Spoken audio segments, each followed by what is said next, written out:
इस बार की लड़ाई तो आप उतार चढ़ाव वाली रही आपकी। पहले तो बहुत बहुत शुक्रिया आपका कि आपने हम सबको यहाँ बुलाया। और ये दिन मेरे लिए बहुत हमेशा मेरे जहन में रहेगा, क्योंकि ये पूरे टूर्नामेंट में मैं वो कंट्रीब्यूशन नहीं कर पाया जो मैं करना चाहता था। और एक समय पे मैंने राहुल भाई को भी बोला कि मैंने अपने आप को और टीम को दोनों को न्याय नहीं दिया अभी तक।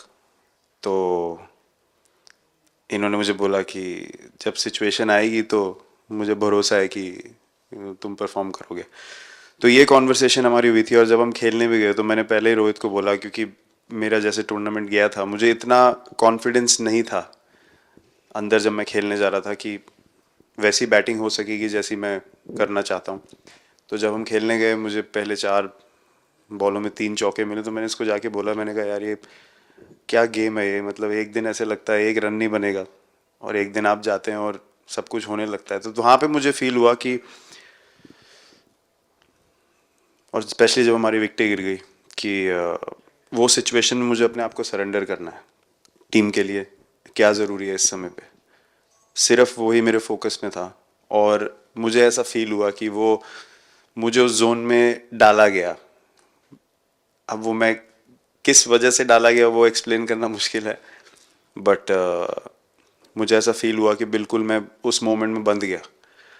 और बाद में मुझे समझ आया कि जो चीज़ होनी होती है वो किसी भी तरीके से होती है, तो ये होना ही था मेरे साथ, टीम के साथ। अगर आप मैच भी देखें जिस तरीके से हम मैच जीते एंड में, जो सिचुएशन थी, हम लोगों ने एक एक बॉल को जिया एंड में, जहाँ से मैच पलटा, और हमारे अंदर क्या चल रहा था वो हम एक्सप्लेन नहीं कर सकते। एक एक बॉल में कि मैच यहाँ जा रहा है वहाँ जा रहा है। एक एक समय पे उम्मीद छूट चुकी थी, उसके बाद हार्दिक ने विकेट लिया, उसके बाद एक एक बॉल करके एक एक बॉल करके वो एनर्जी फिर बनी। तो मुझे खुशी इस बात की कि मैं इतने बड़े दिन में कंट्रीब्यूट कर पाया टीम के लिए, एक मुश्किल समय के बाद।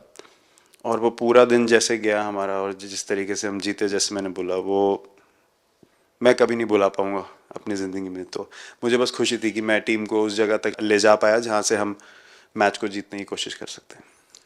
ये सबको लग रहा था विराट के कि टोटल आपका 75 और बाद में एकदम 76। तो कभी कभार ये पल होती है जी जब सब लोग कहते हैं यार तुम ही कर लोगे, वो भी एक बार तरह से ड्राइविंग फोर्स बन जाता है। लेकिन परिवार से इमीडिएट क्या रिएक्शन आया होगा जब 75 में दबे रहते थे तो? अच्छी बात ये थी सर, यहाँ टाइम का डिफरेंस ज़्यादा है, तो परिवार से ज़्यादा बात नहीं हुई। मेरी मम्मी ज़्यादा टेंशन ले लेती हैं। पर एक ही मतलब, जो भी मैं करने की कोशिश कर रहा था वो हो नहीं पा रहा था। तो मुझे यही लगा कि जब आप अपनी तरफ से इतनी और आपको ये लगता है कि मैं कर दूंगा, तो वो कहीं ना कहीं आपका अहंकार ऊपर आ जाता है, तो फिर खेल आपसे दूर चला जाता है। तो वही छोड़ने की ज़रूरत थी। और जैसे मैंने कहा कि गेम की सिचुएशन ही ऐसी बन गई कि मेरे लिए जगह ही नहीं थी अपने अहंकार को ऊपर रखने की, वो पीछे रखना ही पड़ा टीम के लिए। और फिर गेम ने, फिर जब गेम को इज्जत दी तो गेम ने वापस उस दिन इज्जत दी। तो मुझे ये एक्सपीरियंस हुआ सर। बहुत बधाई भैया।